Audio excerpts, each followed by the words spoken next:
श्री स्वामी समर्थ. मित्रांनो, आपण काहीतरी ठरवतो आणि ते मिळवण्यासाठी आपण काहीतरी विचार देखील करतो. ते विचार आपल्यासाठी चांगले असतात आणि असे विचार आपल्याला प्रगतीपथावर घेऊन जाण्यासाठी मदत करतात. पण एखाद्या गोष्टींवरती आपण काही करू शकत नाही आणि त्यावर आपण निष्कारण विचार करत बसतो. त्याला आपण अनावश्यक किंवा नकारात्मक विचार म्हणतात. असले विचार आपल्या मनात टेन्शन, नैराश्य, मानसिक ताण निर्माण करतात. एक उदाहरण द्यायचं झालं तर जसे की एक विद्यार्थी आहे आणि त्याच्या परीक्षेच्या तयारीसाठी तो नियोजन करतोय की योग्य पद्धतीने कसा अभ्यास करायचा, सकाळी किती वाजता उठायचे, किती तास वाचायचे, नंतर किती तास लिखाण करायचे किंवा कोणत्या विषयाला जास्त वेळ द्यायचा, कोणत्या विषयाला कमी वेळ द्यायचा इत्यादी. हे सर्व विचार त्याच्या हिताचे आहेत आणि हे विचार त्याला त्याच्या प्रगतीपथावर जाण्यासाठी मदत देखील करणारे आहेत. त्यामुळे मित्रांनो, हे विचार चांगले आहेत. परंतु आता त्या विद्यार्थ्यांची परीक्षा झाली आणि आता तो दररोज विचार करतोय की मला चांगले गुण मिळतील ना, मला एवढे टक्के मिळाले नाही तर मला योग्य चांगल्या कॉलेजला ऍडमिशन देखील मिळणार नाही. आता हे जे विचार आहेत ते सर्व फालतू व नकारात्मक विचार आहेत, कारण हे असे विचार करून तुम्हाला काही मिळणारही नाही. कारण परीक्षा तर आता संपली आहे आणि ज्या गोष्टींचा आता विचार करून फायदा होणार नाही, ज्या गोष्टींचा आपल्याला विचार करून उपयोग होणार नाही, मग त्या गोष्टींचा विचार कशाला करायचा. मला वाटते आता तुम्हाला कळाले असेल की चांगले विचार आणि नकारात्मक विचार म्हणजे नेमकं काय ते. आता हे विचार थांबवता कसे येतील यासाठी आपण काही सूत्र सांगणार आहोत. मित्रांनो, त्यातील पहिले सूत्र म्हणजे विचारांवर लक्ष ठेवणे. मित्रांनो, बऱ्याच लोकांना लक्षात देखील येत नाही की त्यांच्या मनात कोणत्या प्रकारचे विचार येतात आणि जातात. म्हणून कधी त्या विचारांची साखळी तयार होते आणि आपण कधी त्यात गुरफटून जातो हे आपल्यालाच कळत नाही.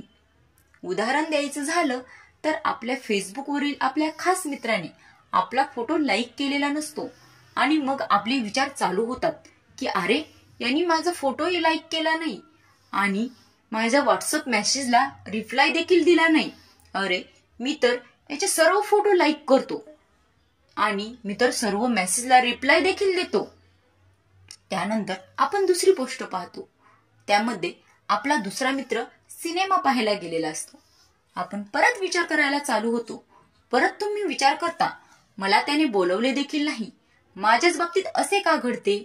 मग असा विचार करतो की आता आपण सिनेमा पाहायला जायचे का आणि कोणाकोणाला बोलवता येईल.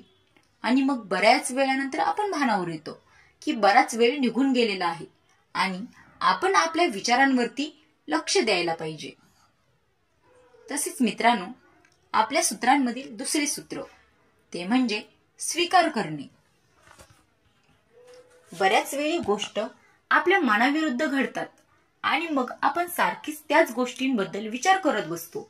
समजा आपण गाडीवरती ऑफिसला चाललोय आणि एखादी व्यक्ती आपल्याला ओव्हरटेक करते, तेव्हा त्या माणसावर आपण प्रचंड रागावतो, प्रचंड राग करतो. वेळ प्रसंगी आपण त्याला 2 शिव्या देखील देतो. ऑफिसमध्ये गेल्यानंतर देखील आपण पूर्ण दिवस तोच विचार करतो. मग त्यामुळे आपल्या कामावर त्याचा परिणाम होतो. आपण आपल्या कामाला पूर्ण वेळही देऊ शकत नसतो. गाडीवाला तर आपल्याला ओव्हरटेक करून घरी सुद्धा निघून गेलेला असतो. मग त्यावर आपण विचार करत का बसतो. त्यावर विचार करत दिवस घालवण्यापेक्षा आपण स्वीकार करणे महत्वाचे आहे. मनात विचार करायचा की समोरच्याचे संस्कार त्याप्रमाणे आहेत, त्यामुळे तो असा वागतो. ज्यावेळी आपण मनात असा विचारभाव आणतो ना, असा स्वीकार भाव आणतो ना, त्यावेळी आपण ती गोष्ट तिथल्या तिथे सोडून देतो. त्यामुळे आपल्या मनाविरुद्ध एखादी घटना घडली की मनामध्ये ती लगेच स्वीकार करायला पाहिजे, ती गोष्ट लगेच स्वीकार करायला शिकली पाहिजे. तर मित्रांनो, आता तिसरे सूत्र ते म्हणजे आपले नियंत्रण आपल्या फक्त कृतीवरती असते. मित्रांनो, तुम्हाला ह्याची जेव्हा जाणीव होईल की तुमच्या हातात फक्त तुमच्या कृती आहेत, बाकी तुमच्या हातात काहीच नाही. लोकांनी कसे वागले पाहिजे, दुसरे तुम्हाला तुमच्याबद्दल काय विचार करतोय, हे काहीच तुमच्या हातात नाही.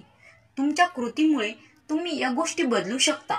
तुम्ही ज्यावेळी दुसऱ्यांना दोष देणे कमी कराल व तुमच्या कृतीवरती लक्ष द्याल, त्यावेळीच तुमचे दुसऱ्यांना दोष देणे कमी होईल. नोकरीवाल्यांनी चांगले काम करणे त्याच्या हातात असते, परंतु पगार किती वाढेल किंवा पगार कधी वाढेल ते या गोष्टी तुमच्या हातात नसतात. तर मित्रांनो, चौथे सूत्र ते म्हणजे ध्यान. ध्यान किंवा मेडिटेशन तुम्ही दिवसातून 10 मिनिटे का होईना करून पहा.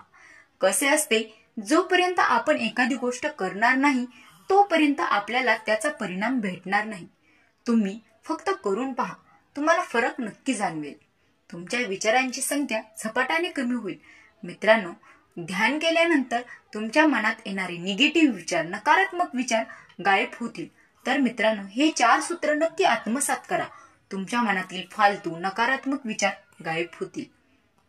मित्रांनो, आपला जर व्हिडिओ तुम्हाला आवडला असेल तर नक्की लाईक करा आणि तुमच्या मित्र, कुटुंब, परिवाराला हा व्हिडिओ नक्की शेअर करा. आणि व्हिडिओ कसा वाटला हे देखील कमेंटमध्ये सांगायला विसरू नका.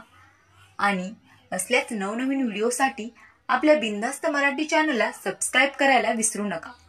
धन्यवाद.